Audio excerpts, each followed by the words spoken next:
ఈ మొక్కలు ఏంటి గురుగారు ఇవి? దాన్ని మూర్కొండ అంటారమ్మా, కుప్పిండ అంటారు. హ్మ్. దాని గురించి చెప్తాను. దీన్ని కుప్పిండాకు అంటారు, మూర్కొండ అంటారు దీన్ని. ఈ ఏదైతే ఆకులు ఉన్నాయో ఈ ఆకుల్ని తీసి ఉప్పులో కలిపి నూరాలమ్మా. ఉప్పులో కలిపి నూరితే ఆ నూరిన దాన్ని, ఆ పేస్ట్ని పిప్పి పన్ను ఏదైతే పుచ్చుండి లోపలికి గుంత కింద పడ్డందో దాంట్లో పెట్టచ్చు. లేకపోతే ఆ కండకి చుట్టూరు, అంటే ఏదైతే చిగురు అంటాం కదా మనం, ఇగురు అని కొందరు అంటారు, చిగుళ్ళు అని కొందరు అంటారు, దానికి ఆ పక్కన ఈ పక్కన పెట్టి కనుక ఆ వచ్చిన ఉమ్ముని ఊసేయాలమ్మా. ఊసేస్తే ఏమవుతుందంటే అక్కడ ఉన్న బ్యాక్టీరియా కానీ క్రిమి కానీ అంతా చచ్చిపోయి బయటకు వచ్చేస్తుంది. పిప్పి పన్ను నొప్పికి అద్భుతంగా పనిచేస్తుంది. అదేవిధంగా ఆ ఉప్పుతోటి కలిపి నూరింది తామరకు రాసుకోవచ్చు, చర్మవ్యాధులకు రాసుకోవచ్చు. కానీ కొంచెం మధ్య మధ్య నెయ్యి కానీ కొబ్బరి నూనె కానీ రాయాలమ్మా, లేకపోతే పుండు పడిపోతుంది చర్మం. పుండు పడిపోయి ఒక లేయర్ కింద ఊడిపోయి తామర అనేది ఒక 4 రోజులకే పోతుంది. అంత అద్భుతంగా కూడా ఇది పనిచేస్తుంది. అంటే చర్మవ్యాధులకి చాలా బాగా పనిచేస్తుంది. ఈ ఆకులు ఉన్నాయి కదమ్మా, 9 ఆకులు కోసుకోవాలి, 9 మిరియాలు తీసుకోవాలి. ఆకులు అర్థమైంది కదండి? అందరూ పెన్ను పుస్తకం తీసుకున్నారా? జాగ్రత్తగా రాసుకుంటున్నారా? ఆకులండి, ఈ కుప్పింట చెట్టు యొక్క ఆకులు. ఈ ఆకులు ఏవైతే ఉన్నాయో అవి 9 ఆకులు, 9 మిరియాలు.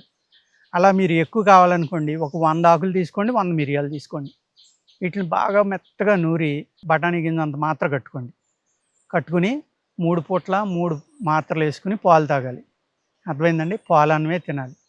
అలా తింటే కనుక కామెర్లు అంటాం కదండి మనం, జాండీస్ అంటాం, లివర్కి వచ్చే డిసీజ్ అది.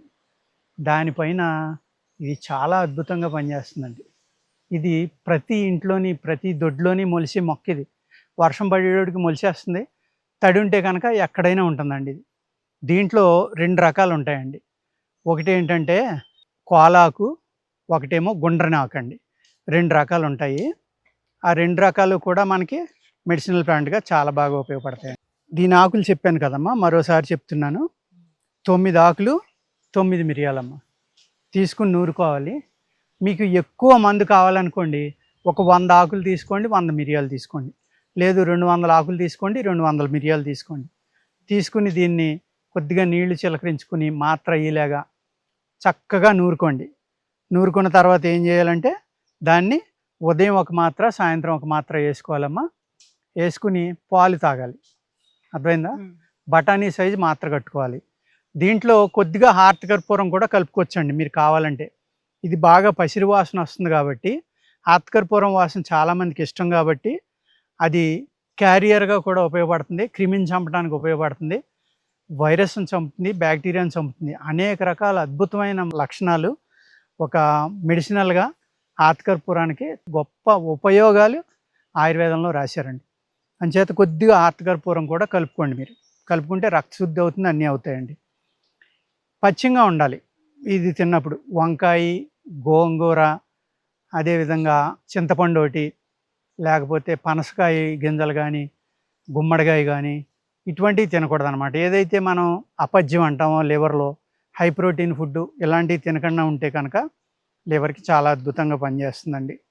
అందరూ జాగ్రత్తగా రాసుకుంటున్నారు కదా? అదేవిధంగా దీని రూటు ఏదండి, వేరు ఏదైతే ఉందో ఆ వేరుని తీసుకోవాలమ్మా. ఆదివారం తీసుకోవాలి.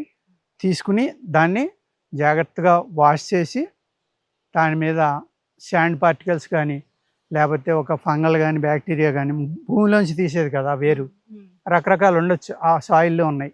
అవి మనకి రేపొద్దున చెడు చేయకుండా దాన్ని చాలా జాగ్రత్తగా వాష్ చేసామా. దానిని చిన్న చిన్న ముక్కలుగా కొట్టుకుని ఎండబెట్టుకుని వాడుకోవచ్చు, పచ్చిది కూడా వాడుకోవచ్చు. పచ్చిది అయితే మీరు ఒక 1000 mg, అంటే ఒక బేడ అంటాం, 1200 mg అయితే ఆయుర్వేదంలో బేడ అంటాం.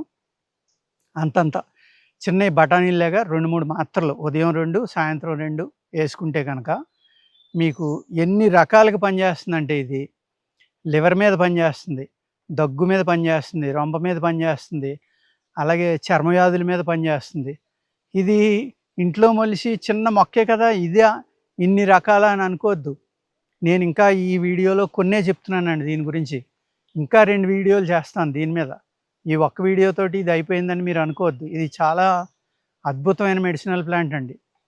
అదేవిధంగా మీరు ఏ మాత్రలు అయితే మీరు చేసుకుని జాండీస్కి వాడుకోమన్నానో అదే మాత్రలు వేసుకుంటే మీకు ఫీవర్ కూడా తగ్గిపోతుందండి. అన్ని రకాల జ్వరాలు తగ్గిపోతాయి. అంత అద్భుతమైన ప్లాంట్ ఇది. ఏం చేయాలి, దీన్ని మళ్ళీ ఇంకొకసారి చెప్తున్నానండి, చాలా జాగ్రత్తగా రాసుకోండి. చాలా మంచి ప్లాంట్ ఇది. దీని యొక్క ఆకులు ఉప్పు కలిపి నూరి ఒక మాత్రగా చేసుకుని పుప్పి పన్ను ఏదైతే ఉందో దాని బొరిలో కనుక పెట్టుకుని అలా నోరు ఆవలించి కూర్చోండి. పెట్టుకున్న తర్వాత ఆ వచ్చిన ఏదైతే సెలైవ ఉమ్ము ఉంటుందో అది ఊసేయండి, లోపలికి మింగొద్దు. ఎందుకు అంటే మొత్తం క్రిములన్నీ చచ్చిపోతాయి. అలాగ 3 రోజులు కనుక ఉదయం లేవగానే పెట్టారంటే మీ పిప్పి పన్నులో ఉన్న మొత్తం పుచ్చు పన్ను ఏదైతే ఉందో అందులో ఉన్న క్రిమి అంతా చచ్చిపోయి పూర్తిగా ఆ పిప్పి పన్ను అనేది నార్మల్గా అయిపోతుంది. అంటే పుప్పి పడింది మళ్ళీ వెనక్కి రాదు, అది ఫామ్ అవ్వదు. కానీ మీకు నొప్పి కానీ అది మళ్ళీ ఇంకా ఎక్కువ పుచ్చిపోవడం కానీ జరగకుండా ఇది కాపాడడానికి అద్భుతమైందండి. అదే పేస్ట్ని మీరు చర్మ వ్యాధుల మీద, అంటే తామర కానీ లేకపోతే సొరయాసిస్ అంటాం కదా, అలాంటి వాటి మీద కూడా రాసుకోవచ్చండి. కానీ బాగా మండుతుంది. నిమ్మకాయ ఉంది కదా అందులో, దీని ఆకు కూడా చాలా పవర్ఫుల్, అందుకు మండుతుందండి. అబ్జర్వ్ చేసుకుని రాసుకోండి. మండితే కనుక వెంటనే కడిగేసి నెయ్యి కానీ కొబ్బరి నూనె కానీ రాసుకుంటే అది తగ్గుతుందండి. అదేవిధంగా దీని ఆకులు తీసుకుని మాత్ర కట్టుకుని దేనికి వేసుకోమన్నా కామెర్లకి, అన్ని రకాల కామెర్లకి అద్భుతంగా పనిచేస్తుందండి. మీకు కామెర్లో చాలా రకాలు ఉంటాయి, అన్నిటి మీద పనిచేస్తుంది. చాలా సింపుల్, సులభంగా ఇంట్లో చేసుకోవచ్చు. ప్రతి వాళ్ళు దీని గురించి జాగ్రత్తగా రాసుకుని ఈ మందులు చేసుకుని మీరు నేను ఏదైతే చెప్తున్నానో దాన్ని ఉపయోగించుకుని ఆరోగ్యంగా ఉండాలని కోరుకుంటున్నానండి. నమస్కారం.